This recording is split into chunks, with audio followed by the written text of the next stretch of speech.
A group of 11 militiamen in the Democratic Republic of Congo have been jailed for life for raping about 40 children, including at least one baby. The girls they raped between 2013 and 2016 were aged between 8 months and 12 years old. The men's alleged leader was a local MP called Frederick Badamike. He is one of those who was jailed.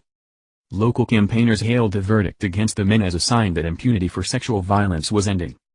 "It's a strong signal to anyone who would contemplate this kind of offense," lawyer for the victims Charles Q. Bakasai told Reuters news agency.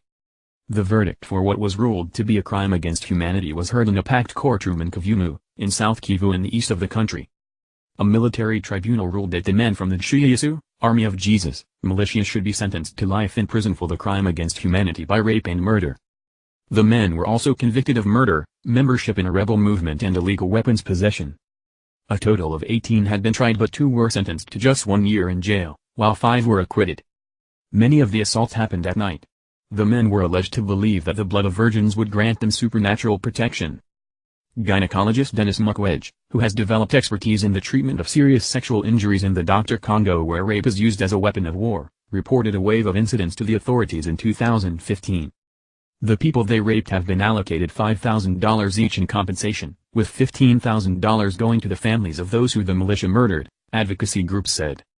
The Democratic Republic of Congo was labeled the rape capital of the world by Margot Wallstrom, the former UN Special Representative on Sexual Violence in Conflict. One UN official resigned out of frustration at the UN's continued failure to halt the atrocities in Kavumu, according to a Guardian report in 2016. In previous cases of mass rape in the Dr. Congo, victims have told reporters they feel ashamed by what happened, and are expected to keep it secret to avoid being abandoned by their husbands and families. Following more than 20 years of conflict, much of eastern Dr. Congo is under the control of various militia groups.